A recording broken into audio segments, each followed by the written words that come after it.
हाय बच्चों। तो मैं आपका क्लास फिर से स्टार्ट कर रहा हूँ। तो जैसा मैंने आपको शॉर्ट्स में दिया हुआ था कि आज हमारी टॉपिक ये था, हम लोग को पढ़ना था। ठीक है।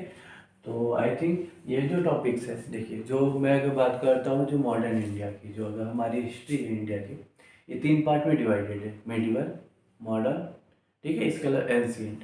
तो हम लोग का जो मॉडर्न है या आधुनिक इतिहास है, तो आधुनिक इतिहास से क्या होता है, आपके बहुत सारे क्वेश्चन पूछे जाते हैं। ठीक है।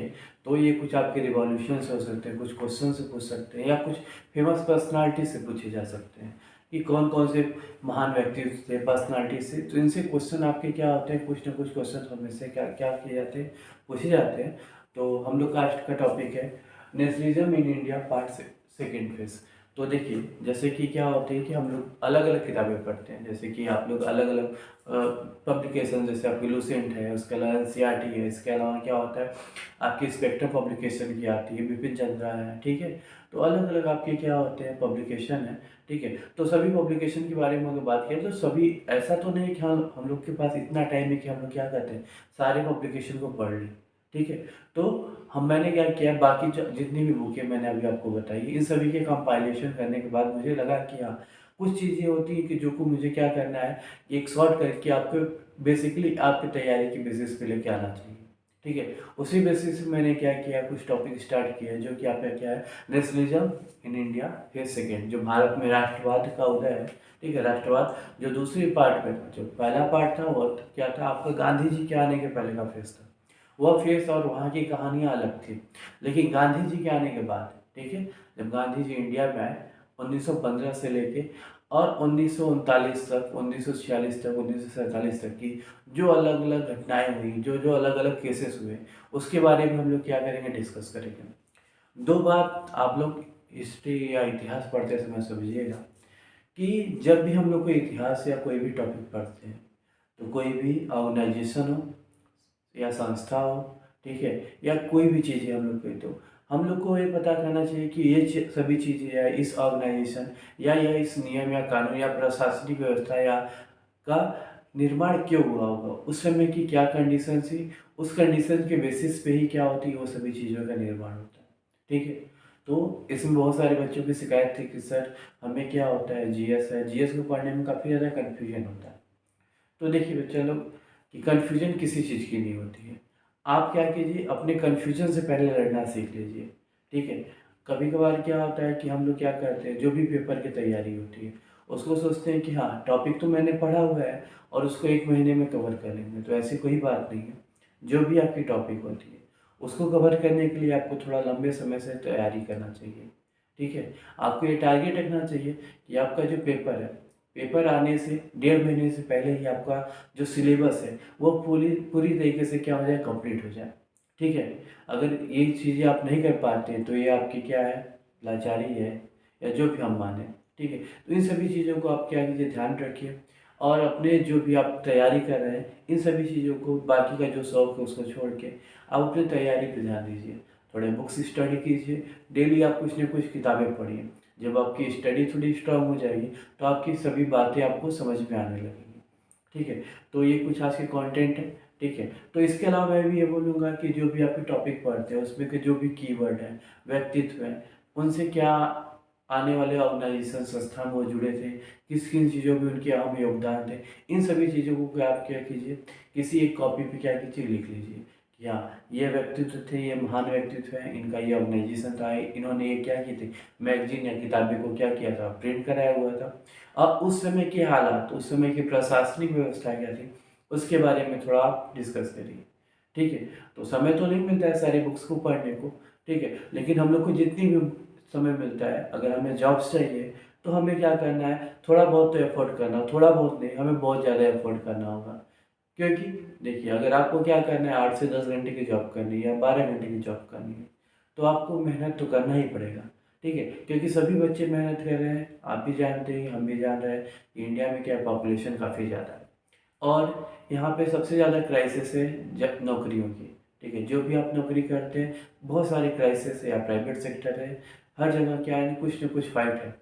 ठीक है। उसको ध्यान रखते हुए अब क्या कहते हैं, टॉपिक को तैयार करते हैं। बस मैं ये कहूँगा कि आप लगातार रहिए, लगे रहिए, आपकी जो कंसिस्टेंसी है इसको बनाए रहिए, और इससे क्या होगा, आपका नंबर अच्छा भी आएगा और बाकी लोगों को में आपका भी क्या होगा, सीट पक्का होगा। देखिए, सीट आपकी 100 आती है, 200 आती है, 3000 आती है, 4000 आती है, 10,000 आती है, इससे आपको नहीं मतलब है।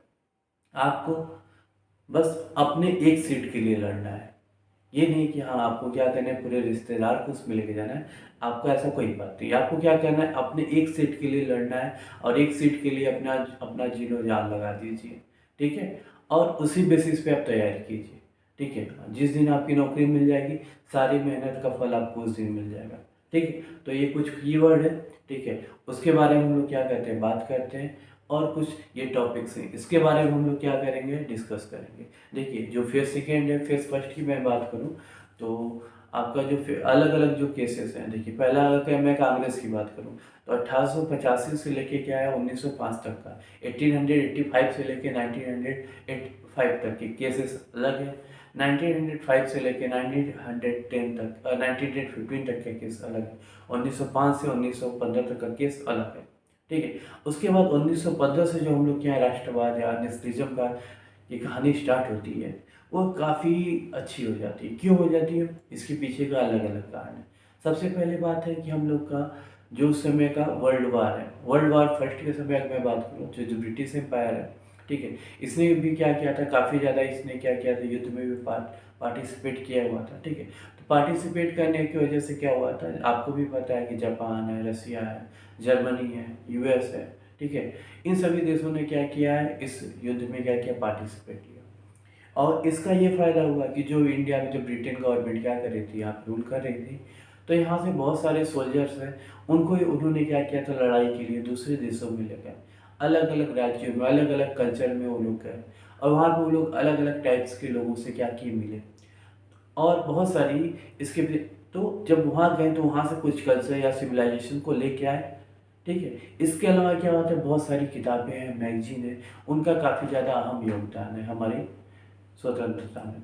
ठीक है, इन सभी चीज़ों को बातें हुए हम लोग बात करते हैं। सबसे पहले कुछ कीवर्ड्स हैं, इसको आप ध्यान से सुनिए। ये कुछ जो क्लास 10th में आपके एग्ज़ाम होने वाले हैं, जो भी क्लास 10th के बच्चे हैं, ठीक है, तो उनके लिए कुछ खास पॉइंट्स हैं। जैसे कि आपके कुछ वर्ड हैं, जैसे फर्स्ट वर्ल्ड वार आपका कब हुआ था और इसमें कौन कौन देश ने क्या किया था, इसमें आपका युद्ध में भाग लिया हुआ था। ठीक है, उसके बाद है फोर्स रिक्रूटमेंट, मतलब जबरदस्ती का जो भर्ती हुआ था 1917 में, जब वर्ल्ड वार फर्स्ट हुआ था, उस समय जो जबरदस्ती भर्ती कर दिए जाते थे, लड़कों को जबरदस्ती सेना में भेजा जाता था, इसके बारे में हम लोग क्या करेंगे, बात करेंगे। उसके बाद है आइडिया ऑफ सत्याग्रह, मतलब जब गांधी जी आपके क्या हुए 1915 में इंडिया में आ गए और उन्होंने उनके दिमाग का जो कॉन्सेप्ट था आइडिया ऑफ सत्याग्रह, इसके बारे में हम लोग डिस्कस करेंगे। सत्याग्रह क्या था, इसको लाने का क्या कारण था और इसके क्या फ़ायदे हुए, इन सभी चीज़ों के बारे में हम लोग क्या करेंगे, डिस्कस करेंगे। जो हम लोग का नेक्स्ट पॉइंट है चंपारण सत्याग्रह। ठीक है, तो चंपारण सत्याग्रह क्या है, इसके पीछे का क्या कारण था, इसका फ़ायदा क्या हुआ। ठीक है, फिर खेड़ा सत्याग्रह, अहमदाबाद सत्याग्रह, ये तो तीनों सत्याग्रह है। अगर मैं बात करूँ तो ये क्या है, आपके गांधी जी के आने के बाद के सत्याग्रह जो 1917 और 1918 के बीच हुए। ठीक है, और इसका काफ़ी ज़्यादा इफेक्ट पड़ा गांधी जी के जो उनका पॉलिटिकल करियर था। ठीक है, उसके ऊपर इस तीनों सत्याग्रह का काफ़ी ज़्यादा क्या हुआ, असर पड़ा। इसके बाद में रॉलेट एक्ट है जो कि 1919 में आया। ठीक है, फिर नॉन कॉपरेशन खिलाफत मूवमेंट है। खिलाफत मूवमेंट जो आपका क्या है, मुस्लिम लीग द्वारा स्टार्ट किया हुआ था, क्योंकि जो आपका वर्ल्ड वार फर्स्ट हुआ था उसमें बगदाद के खलीफा, खलीफा मतलब जो होते हैं कि वो जो मुस्लिम समुदाय के जो सबसे आपके क्या होते हैं, हम लोग जैसे पूजनीय मान सकते हैं या सबसे सीनियर मोस्ट या सबसे रिलीजियस में सबसे सुप्रीम हेड जो होते हैं, उन्हें हम लोग क्या बोलते हैं, खलीफा बोलते हैं। ठीक है, उनकी जो बेइज्जती हुई थी उससे से क्या हुई थी, पूरे मुस्लिम समाज क्या हुई थी, इसके खिलाफ हो गई थी और उन्होंने क्या किया था, ब्रिटिश एम्पायर के खिलाफ खिलाफत आंदोलन को स्टार्ट किया हुआ था। ठीक है, उसी के साथ हम लोग का नॉन कॉपरेशन मूवमेंट, जिसे हम लोग असहयोग आंदोलन बोलते हैं, ये भी स्टार्ट हुआ था। ठीक है, इसको स्टार्ट होने के पीछे क्या कारण थे, इसका अंत क्यों हुआ और इसकी क्या क्या कुछ फायदे हुए, क्या नुकसान हुआ, इन सभी बातों को हम लोग क्या करेंगे, इस वीडियो में क्या करेंगे, डिस्कस करेंगे। इसके बाद है हम लोग का नेक्स्ट पॉइंट है, देखिए बेगार। बेगार का मतलब होता है कि आपका जब हम लोग के यहाँ पिछले ज़माने में मैं बात करूँ 1919 समय, तो उस समय का बेगारी प्रथा थी उसमें क्या होता था कि जो बड़े ज़मींदार होते थे, ठीक है, जैसे आपके तालुकदार हैं, मर्चेंट हैं, ज़मींदार हैं, ये लोग क्या करते थे, कुछ आपके जो ऐसे काम करने वाले जैसे नाई है, धोबी है, ठीक है, या सर्वेंट है, इनसे क्या करते थे, फ्री में काम करवाते थे, जिसका उनको वो कोई भी चार्ज नहीं देते थे, ठीक है। उसे हम लोग क्या बोलते हैं, बेगारी बोलते हैं। इसके बारे में जानेंगे। तालुकदार और मर्चेंट, देखिए तालुकदार है, मर्चेंट है, ज़मींदार है, मनसबदार है, ये सारे वर्ड्स क्या होते हैं, काफ़ी ज़्यादा कन्फ्यूजिंग होते हैं। ये सारे वर्ड जब भी आपको मिले उसे आप एक सेपरेट कॉपी में लिख लीजिए। तालुकदार क्या होते हैं, इनका काम क्या होता है, इनका कहाँ कहाँ पे इनको हम लोग ने लगाया हुआ था, मनसबदार क्या होते हैं, मनसबदारी व्यवस्था क्या होती है, मर्चेंट क्या होते हैं, इन सब चीज़ों के बारे में हम लोग को कहीं ना कहीं हमारी जो छोटी छोटी कमियां होती है जो कि हमें क्या करती है, एक नंबर से या 0.2 नंबर से भी हमें क्या करती है, पीछे कर देती है। बहुत सारे अभी आपका एनटीपीसी पेपर हुआ था, उसमें बहुत सारे बच्चे बता रहे थे कि उनका क्या हुआ है, 0.5 नंबर से, 0.2 नंबर से क्या हुआ है, उनका नंबर रुक गया। कुछ ऐसे बच्चे हैं जिनका आपका 0.12 मार्क्स से भी क्या हुए हैं, नंबर रुके हुए, उनका करियर खराब हुआ है। तो आपका 0.1 नंबर भी काफ़ी ज़्यादा मायने रखता है आपके करियर के लिए, ठीक है। तो इसके बाद है अलूरू सीताराम राजू। अलूरू सीताराम राजू के बारे में बात किया जाए तो ये भी क्या थे, जब गांधी जी के अंडर गांधी जी के जब गांधी जी ने क्या किया, नॉन कॉपरेशन मूवमेंट स्टार्ट किया हुआ, तो इसके सपोर्टर थे, ठीक है, ये आदिवासी कम्युनिटी से बिलोंग करते थे। तो उन्होंने क्या किया, गांधी जी का अगर मैं बात करूँ तो जो भी कॉपरेशन मूवमेंट या जितने भी मूवमेंट होते हैं, देखिए अगर कोई भी मूवमेंट, अगर हम लोग अभी इसकी इतिहास पढ़ने के कारण मूवमेंट पढ़ते हैं तो मूवमेंट का एक हम लोग का क्या होता है, एक प्रोफार्मा होता है कि ये काम हमें करना है, ये नहीं करना है, ठीक है। लेकिन इसमें क्या हुआ था, जब गांधी जी ने नॉन कॉपरेशन मूवमेंट स्टार्ट किया हुआ था, सभी लोगों ने तो ये जान लिया कि हाँ नॉन कॉपरेशन मूवमेंट स्टार्ट हो गया, सहयोग आंदोलन स्टार्ट हो गया। लेकिन इस चीज़ को हमें कैसे इम्प्लीमेंट करना है, कैसे अपनी लाइफ में या जो हमारी डेली लाइफ में इम्प्लीमेंट करना है, इसके बारे में लोगों ने नहीं सोचा था। तो इसका कुछ दुष्परिणाम भी मिला और इसका काफ़ी ज़्यादा नुकसान भी हुआ। इसमें काफ़ी लोगों को बहुत ज़्यादा नुकसान झेलना पड़ा, जिसमें अलूरू राजू जो है, इन्होंने क्या किया, बहुत यहाँ पे कुछ लोगों का इसमें हत्याएं भी हुई और इनको काफ़ी 2 साल तक क्या हुआ, जेल भी हुआ, ठीक है। इसके बाद सिविल डिसोबीडियंस मूवमेंट क्या है, इसके बारे में पढ़ेंगे, किन किन लोगों ने इसको लाया है, इसका क्या इफेक्ट पड़ा है, इसके बारे में हम लोग क्या करेंगे, डिस्कस करेंगे। इसके बाद है राउंड टेबल कॉन्फ्रेंस है, जिसे हम लोग हिंदी में बोलते हैं गोलमेज सम्मेलन बोलते हैं। ये आपका क्या हुआ है, लॉर्ड इरविन के और गांधी जी के बीच में बैठने सम्मेलन होने वाला था, लेकिन इसमें क्या हुआ, केवल Gandhi ji second round table conference में बैठ गए, ठीक है, लेकिन बाकी अन्य कॉन्फ्रेंस में ही नहीं गए। इसमें क्या हुए, क्या क्या फ़ायदे हुए, क्या क्या नुकसान हुए और इसका क्या रिजल्ट निकल के है, इसके बारे में हम लोग बात करेंगे।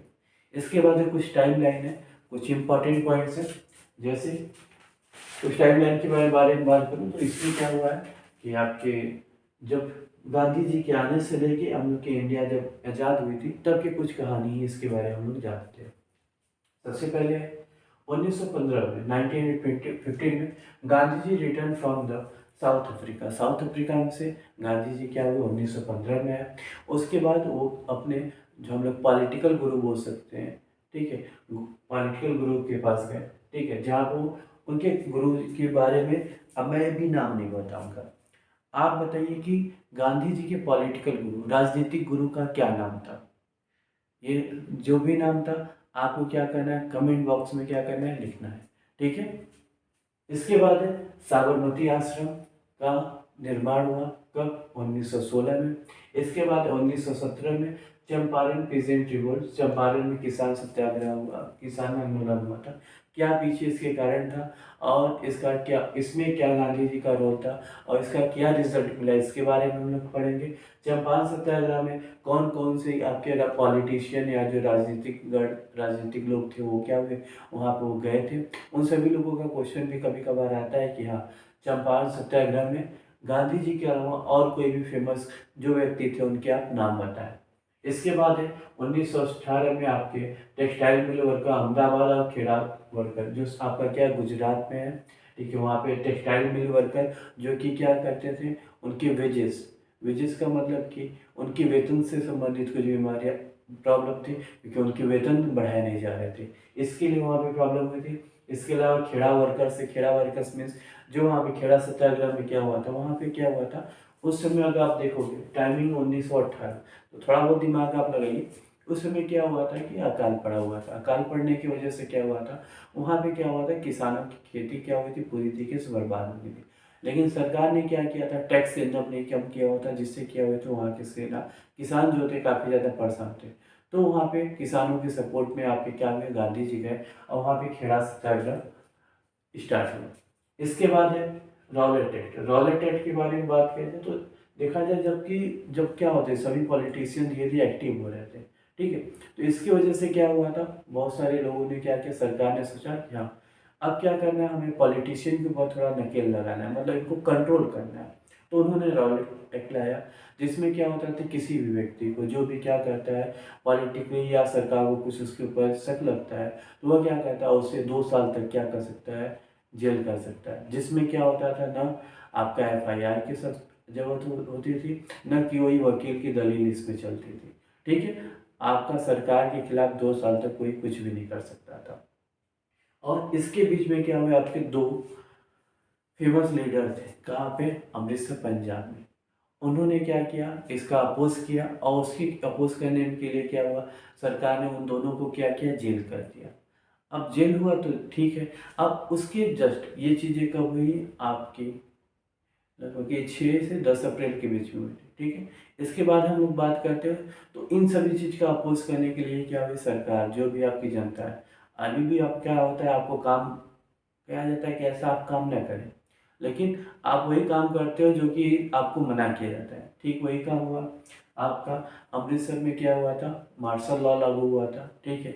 और उस समय वहाँ के जो आपके गवर्नर थे, गवर्नर नहीं, वहाँ के जो आपके मेन हेड थे, ठीक है, कर्नल, जिसका नाम था क्या, नाम आप बताएंगे, मैं अभी जब आगे पॉइंट बताऊंगा तो उसमें आपको बताऊंगा। आप जो भी नाम है उसको क्या कीजिए, इसमें कमेंट कीजिए, ठीक है। तो वहाँ पे क्या हुआ, जलियांवाला बाग मास्कर है, एक मैं बोल सकता हूँ एक डराने की कहानी थी। डराने की कहानी क्यों थी, क्योंकि वहाँ पे क्या हुआ था, लोगों के बीच भय बनाना जरूरी था। अगर भय नहीं होता तो लोग क्या होते, और भी ज़्यादा उपद्रव करते, सरकार के खिलाफ जाते। तो वहाँ पे जो भी, मैं आप नाम बता रहा हूँ, ध्यान सुनिएगा, उनका नाम था जनरल डायर। तो जनरल डायर ने क्या किया, वहाँ पे आपका क्या हुआ, काफ़ी ज़्यादा क्या हुई फायरिंग में, जिसमें आप भी जानते हैं, हम भी जानते हैं, आपका मास केयर मतलब क्या हुआ, काफ़ी लंबे तादाद में लोगों की हत्या कर दी गई, जिसमें आपके 300 से 400 लोग क्या हुए, मारे गए थे। कुछ रिकॉर्ड बताते हैं कि वहाँ पे गोलियाँ जो चली थी, 10 मिनट तक लगातार वहाँ पे गोलियाँ फायरिंग हुई थी, जिसमें क्या हुए थे, आपके हजारों लोग क्या हुए, घायल हुए, सैकड़ों लोग क्या हुए, मारे गए। और इसका काफ़ी ज़्यादा दुष्परिणाम मिला। तो गांधी जी को लगा कि हाँ, और इसी के बाद क्या हुआ, मैं बात करूँ तो बहुत सारी चीज़ें हुई। जैसे क्या हुआ, जब जनरल डायर से पूछा गया कि आपने ऐसा क्यों किया, तो जनरल डायर ने सीधा सा जवाब दिया कि लोगों के बीच में डर नहीं था, इस डर को बनाने के लिए मैंने क्या किया, सरकार के फायदे के लिए क्या किया, वहाँ पे फायरिंग की। उसके बाद जहाँ जहाँ इंडिया में जहाँ जहाँ पे क्या हुआ था, आपके आंदोलन चल रहे थे, सभी आंदोलन में क्या हुआ, काफ़ी उसको क्रूरतापूर्वक, मैं बोलूँ क्रूरतापूर्वक यानी बहुत ही निर्दयता से उसका दमन किया गया, लोगों को मारा गया। इसके अलावा पॉलिटिशियन को इतना प्रेशराइज किया गया कि हाँ, कि जब भी कोई आपको क्या होता है, ब्रिटिशर दिखे, अंग्रेज दिखे, तो उसको आपको सलामी देनी है, सैल्यूट करना है, ठीक है, पैरों से झुक के सलाम करना है। तो ये सभी चीज़ें होती, काफ़ी ज़्यादा क्या थी, अच्छी चीज़ नहीं थी। तो गांधी जी को लगा कि नहीं, ऐसा नहीं करना चाहिए, और उन्होंने क्या किया, जो भी उनका आंदोलन था उसको क्या किया, वापस ले लिया। उनके पीछे एक भी कारण था कि कोई भी आंदोलन क्या होता है, अगर लंबे समय तक चलता है तो लोगों के बीच में क्या होता है, उस आंदोलन के प्रति जो प्रेम है, लगाव है, वो क्या होता है, ख़त्म हो जाता है। तो कोई भी आंदोलन को लंबे समय तक नहीं ले जा सकता है, कोई भी आंदोलन। इसलिए उनका एक एम था, यहाँ कोई भी आंदोलन है उसको कुछ समय तक को हमको क्या करना चाहिए, एक्सटेंड करना चाहिए, ठीक है। इसके बाद आपका नॉन कॉपरेशन मूवमेंट स्टार्ट हुआ, नॉन कॉपरेशन मूवमेंट, ठीक है। इसके बाद मैं बोलूँ गवर्नमेंट ऑफ इंडिया एक्ट है, ठीक है, जिसे हम लोग मॉन्टेग्यू चेम्सफोर्ड रिफॉर्म भी बोलते हैं।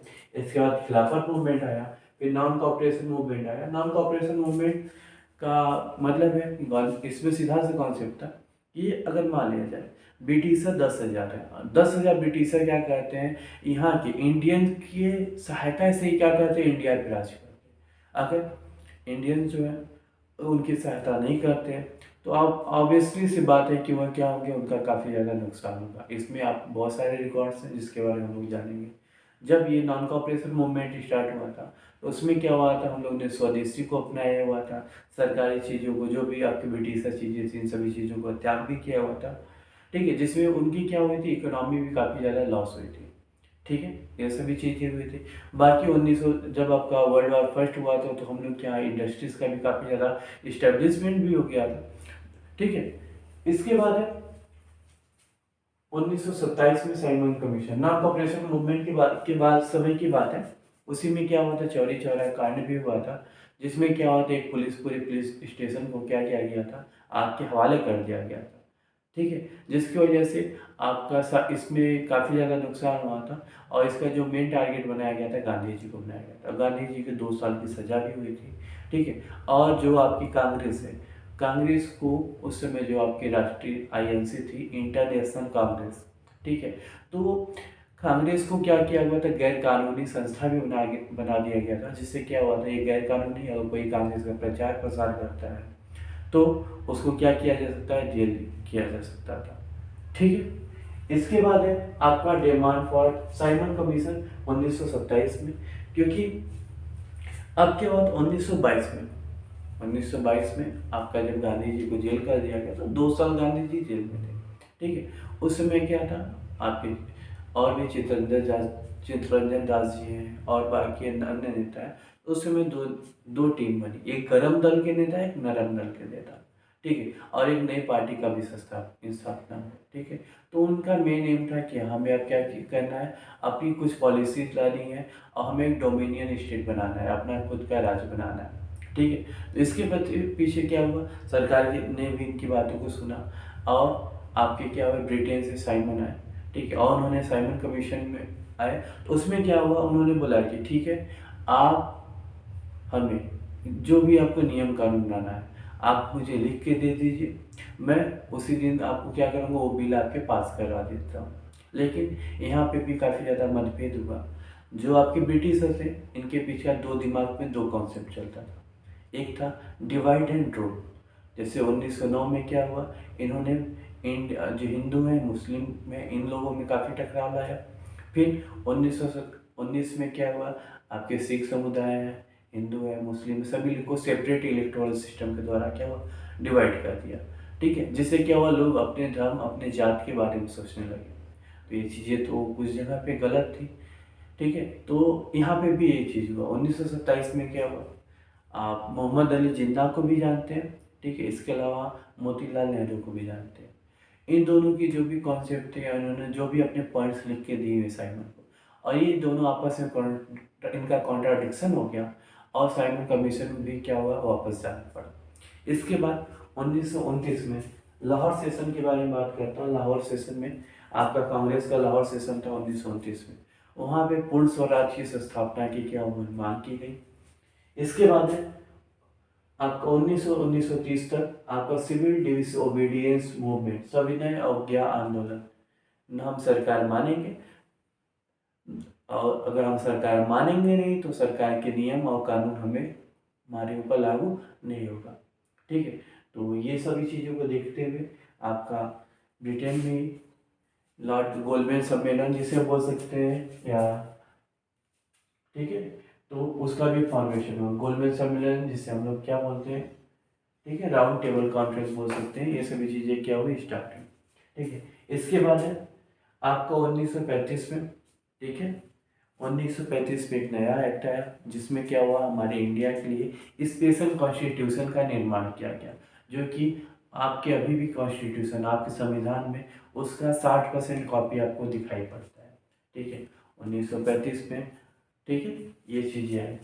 उसके बाद है 1939 से दोबारा से क्या हुआ, आपका वर्ल्ड वॉर सेकेंड स्टार्ट हो गया। ठीक है, और उसमें क्या हुआ, काफ़ी चीज़ें देखने को मिली। देखिए, तो जैसे कि हम लोग बात करते हैं तो इतिहास में धीरे-धीरे जो भी कांग्रेस या जो भी लीडर है, इनका ग्रोथ धीरे-धीरे हुआ है। तो हम लोग ने क्या किया, कुछ चीज़ों को सीखा भी है और उस चीज़ों को सीखते ही क्या हुआ, हम लोग ने यहाँ पे जब क्या हुआ 1939 में, जब हमसे बिना पूछे उस समय पार्लियामेंट का भी निर्माण हो गया था और बिना इंडियन के जो इंडिया पार्लियामेंट में जो मेंबर थे, बिना इनसे पूछे यहाँ के इंडियन से इनको क्या किया था, विदेशों में लड़ाई के लिए भेज दिया गया। तो ये काफ़ी ज़्यादा लोगों को काफ़ी बुरा लगा जो पॉलिटिशियन थे, और उन्होंने कहा कि नहीं, अब क्या करना है, हमें क्या करना है, पूरी तरीके से स्वतंत्रता चाहिए। ठीक है, तो उस समय क्या हुआ, अब 1940 में अगस्त मिशन आया, जो कि आपके वाइस लॉर्ड लिथगो ने दिया हुआ था। ठीक है, लेकिन अगस्त मिशन के क्या प्रस्ताव थे, इसके बारे में हम लोग जानेंगे। इसके बाद है 1942 में आपका क्रिप्स मिशन आया है, क्विट इंडिया मूवमेंट, भारत छोड़ो आंदोलन।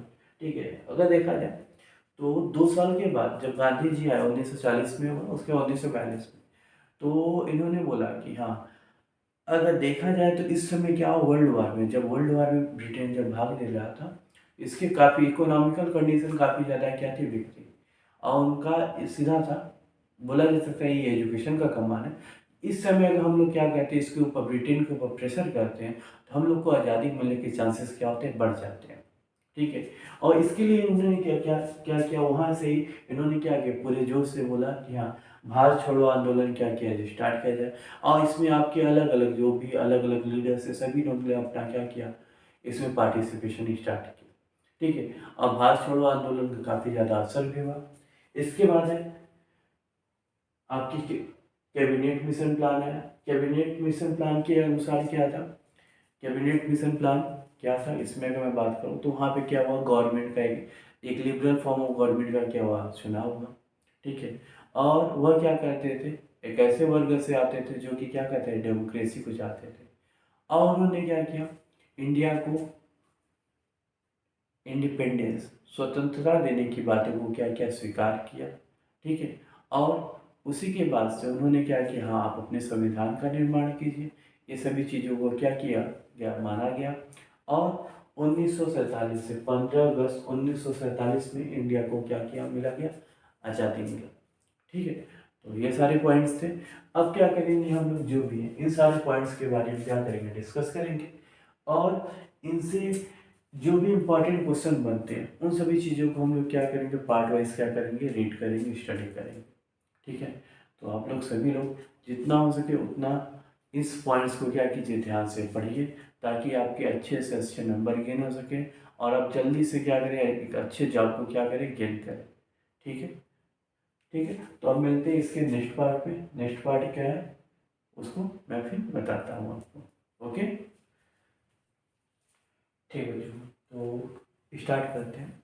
जैसा कि पिछले टॉपिक के बाद मैं टॉपिक बता रहा हूँ कि आखिर 1919 1919 1919 के बाद ही आपके जो जो भी हमारे यहाँ नेशनल रैलियाँ हो रही थी, ये क्यों आखिर तेज हो गई, इसके पीछे का कारण अगर हम लोग बात किया जाए तो इसके पीछे के बहुत सारे अलग अलग कारण हैं।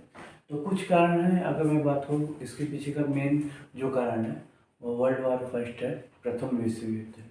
ठीक है, इसके पीछे का कारण मैं जैसे बताऊँ, तो अब जैसे बोर्ड पे आप पीछे देख पा रहे होंगे कि due to war years crisis in increase, जब भी क्या हो रहा था, जब वार हो रहा था तो उस समय जो मेन ऑफ सोर्स था, ठीक है, जब भी किसी जगह पे या क्षेत्र में क्या होता है, युद्ध होता है, तो वहाँ के टैक्सेस या वहाँ पे महंगाई क्या होती है, बढ़ जाती है।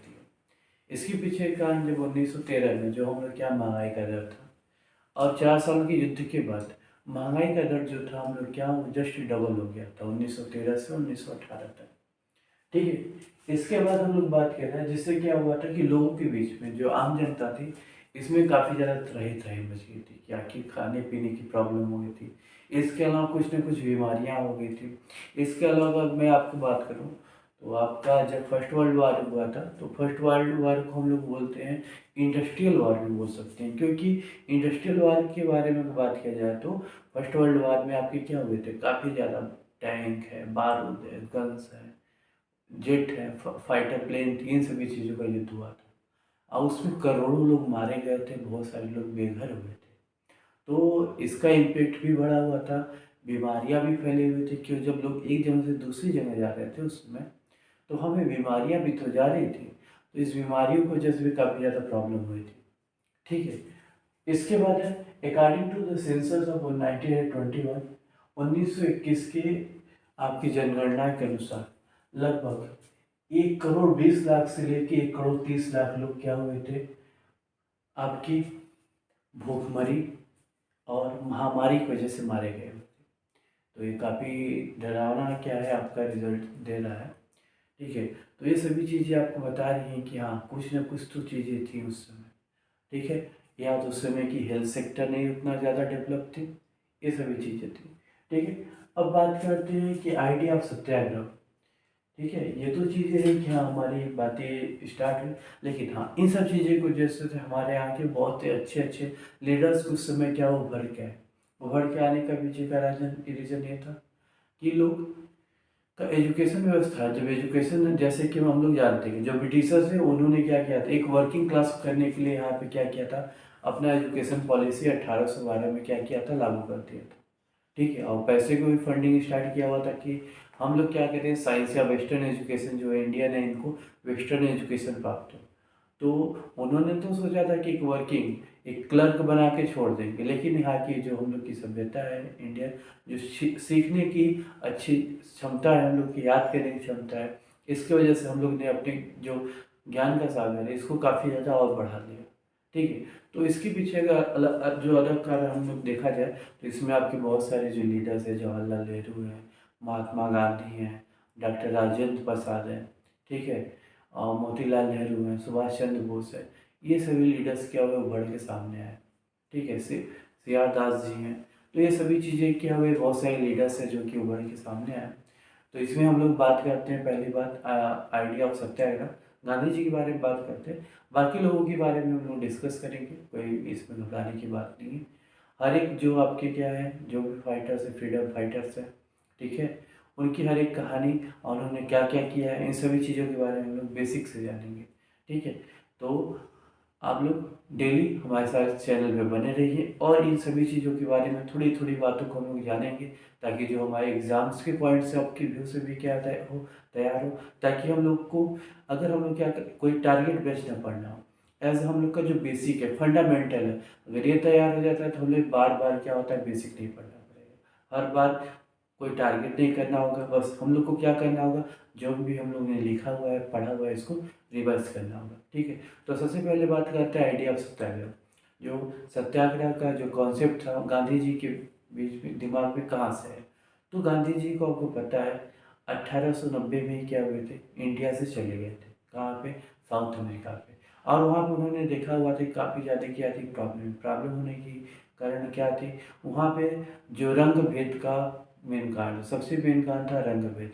रंग भेद में आप जानते हो कि क्या हुआ था, और उन्होंने क्या हुआ था वहाँ सत्यतापूर्वक आग्रह किया था। सत्याग्रह मतलब आप बिना वायलेंस किए हुए आप अपनी बातों को विनम्रतापूर्वक क्या करेंगे, आप वहाँ की सरकार को जनता को बताएंगे और सरकार क्या करेगी आपकी फेवर में क्या करेगी, काम करेगी। जैसे हम लोग ने बात किया हुआ था 18 हम लोग जानते हैं 1885 में क्या हुई थी, कांग्रेस की स्थापना हुई थी। ठीक है, तो 1885 से 1915 तक में कांग्रेस ने धीरे धीरे धीरे धीरे जो आईएनसी इंटरनेशनल कांग्रेस है, इसने क्या किया तो बहुत काम करते हुए थे, जिसका फायदा क्या हुआ गांधी जी को भी मिला। जैसे कि अगर क्या होता है कि आपको सरकार के खिलाफ या सरकार की कोई भी पॉलिसी है जो आपको पसंद नहीं आती है, तो आप क्या कहते हैं बिना सरकार के या किसी को नुकसान पहुंचाए आप उसका अपोज कर सकते हैं। तो इसका फायदा गांधी जी ने उठाया और उन्होंने भी क्या किया, बिना कोई भी सत्यतापूर्वक आग्रह, ठीक है, बिना किसी से कुछ लड़ाई या झगड़ा किए हुए, बिना वायलेंस को उन्होंने क्या किया, अपनी बातों को रखने की क्या की कोशिश की। ठीक है, तो इसके बारे में उन्होंने क्या किया, बहुत सारी चीज़ों को उन्होंने किया। ठीक है, तो उसके बारे में अगर बात करें तो सबसे पहले हम लोग बात करते हैं गांधी जी जब आपके इंडिया में, तो उनके जो पॉलिटिकल गुरु थे कौन थे, गोपाल कृष्ण गोखले जी थे। ठीक है, तो उन्होंने बोला गांधी जी से, गांधी तुम अभी तो इंडिया में आए हो, अभी तुमने जो भी काम किए वो साउथ अफ्रीका में किए हुए थे, साउथ साउथ अफ्रीका और इंडिया की जो कंडीशन है काफ़ी ज़्यादा है, क्या अलग है। सबसे पहले तुम्हें क्या करना है, इंडिया को जानना होगा। क्या होगा, इंडिया का कल्चर क्या है, इंडिया की डाइवर्सिटी क्या है।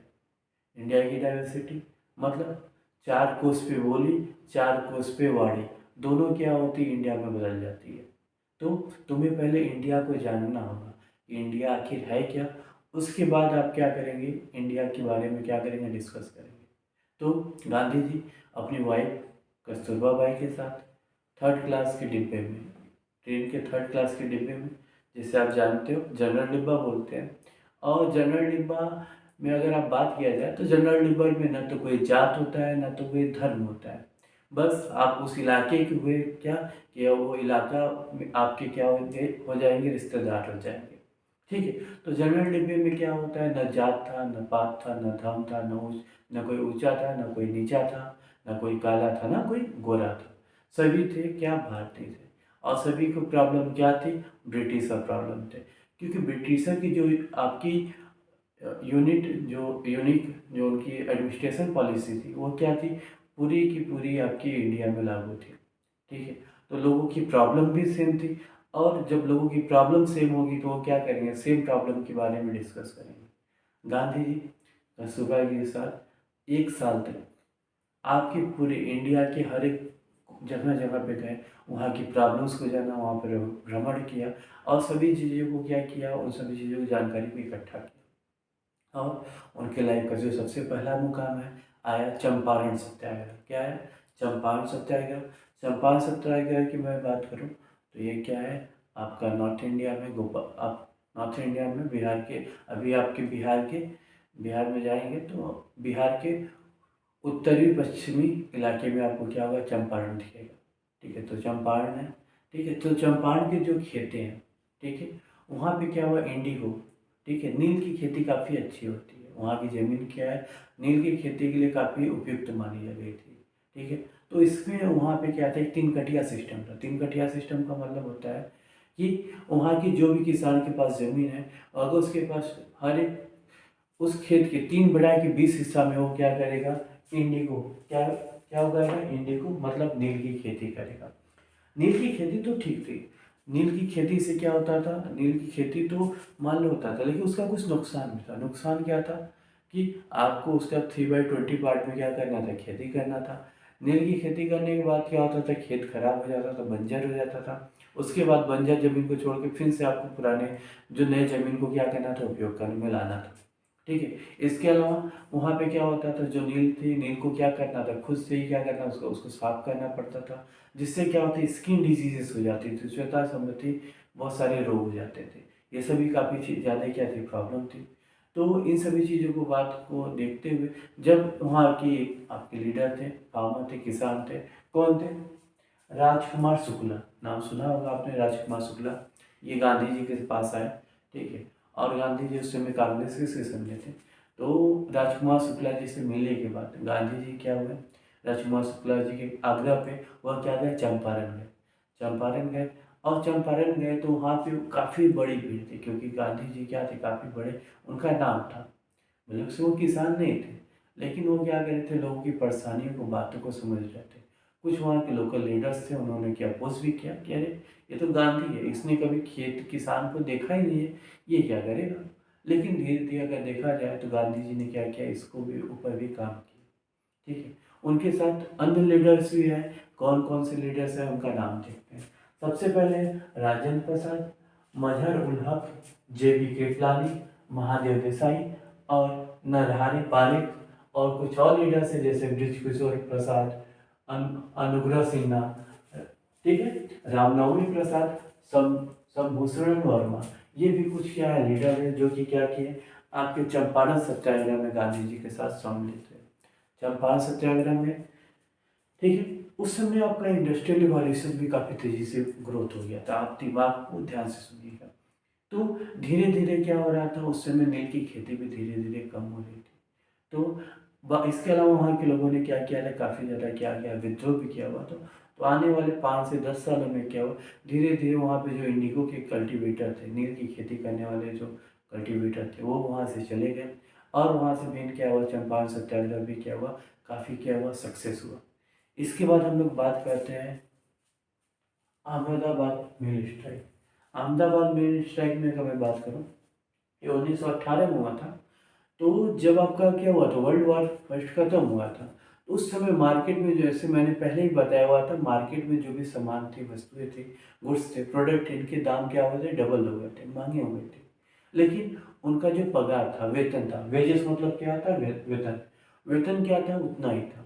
तो जो भी आपके वहाँ पे वर्कर थे, काम करने वाले, उनका ये मानना था कि हाँ, उनका जो वेजेस है उसको क्या किया जाए, 50% तक बढ़ा दिया जाए। ठीक है। और इसके लिए उन्होंने काफ़ी ज़्यादा स्ट्राइक भी किया। स्ट्राइक करने की वजह से, और उसके अलावा उन्होंने अपने सपोर्ट में गांधी जी को भी बुलाया। गांधी जी भी वहाँ पे गए, वहाँ के लोगों के प्रॉब्लम्स को सुना। ठीक है।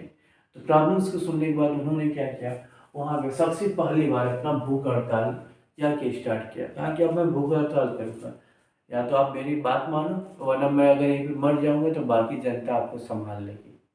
तो वहाँ के जो ऑनर थे, उन्होंने क्या किया, गांधी जी से, तो ऐसा कोई उनकी बुराई नहीं थी, लेकिन थोड़ा बहुत उनका क्या थे, थोड़ा बहुत जान पहचान भी थी। ठीक है। तो तब भी उन्होंने क्या किया, जनता के या वर्कर का ही साथ दिया।